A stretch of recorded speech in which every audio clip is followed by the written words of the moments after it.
carabta qof markay habaarayaan waxay ku habaaraan ilaahay dadka ha kugu mashquuliyo oo micnaheedu tahay naftaada aad ka mashquushid oo danahaada ilowdid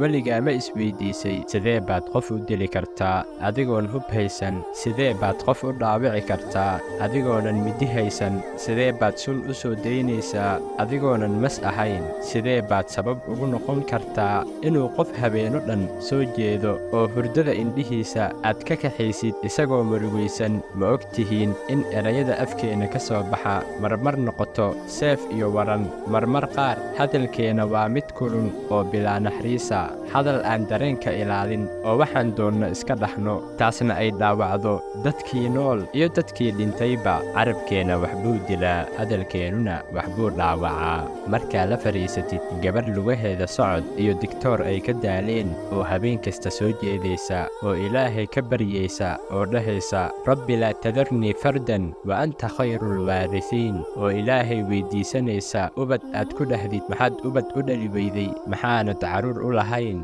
hiblaayo 10 carruuray dhashay ama inaad dhahdid qof indhabeelay ama ilaa aad ku dhahdid cawar sida soomaalida ku maahmaahdo balaayo ilaa ama lugla isagoo laga yaabo inuu u dagaalamayay xurnimada dhulkeenna ama qof foolxun aad ku dhahdid waa foolxun tahay hadallo fara badan oo wadnaha goynaysa taasoo sheegaysa inuu wadnaheenna dhagax noqday oo aanan damqanayn waxaa jirta dhowr sabab maanta wixii laga bilaabo kugu kalifaysa inaad dhaqankaas beddesho oo aad dadka dareenkooda ilaalisid sababta koowaad waa dadka inta badan dadka dabagala oo qodqoda oo arrimahooda dhexgala waa qof runtii nolosha ka dhacay ama hadaf nolosha ka lahayn wuxuu ku mashquulana aanu jirin carabta qofka markay habaarayaan waxay ku habaaraan ilaahay dadka ha kugu mashquuliyo oo micnaheedu tahay naftaada aad ka mashquushid oo danahaada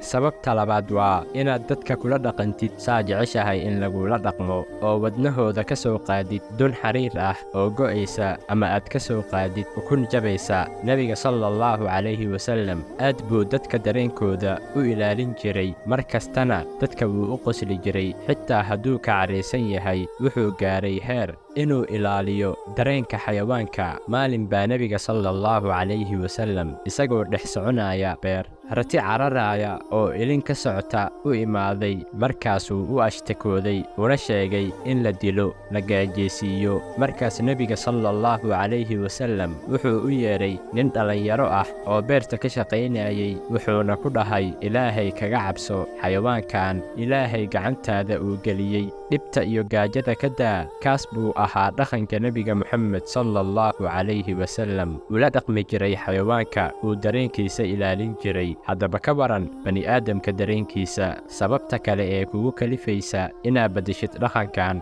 runtii waa axmaqnimo inaad dadka dareenkooda dhaawacdid oo waxaad doonaysid dhaxdo oo dhaawacaas xitaa uu gaaro dadkii dhintay oo xabaalahooda ku jira weligiin ma maqasheen cikrama binu abijahal cikrama binu abijahal waa saxaabi waxaana dhalay abujahal oo aad og tihiin colaadda nebiga iyo diinta uu u haayay cikrama markuu muslimay ayuu wuxuu imaaday almadiina almunawara oo markaasay saxaabadu bilaabeen inay si xun u eegaan kuna caayaan aabbihii cikrama wuu murugooday wuxuuna u tegay nebiga moxamed sallallahu calayhi wasallam oo nebigana saxaabada ayuu u yeedhay oo ku dhahay aabbihii ha caayina qofka meydka ah ee dhintay iska daaya ha caayina markaasay saxaabada dhaqankoodii beddeleen maalintaas wixii laga bilaabayna aabbihii manay xasuusin jirin mana ay caayi jirin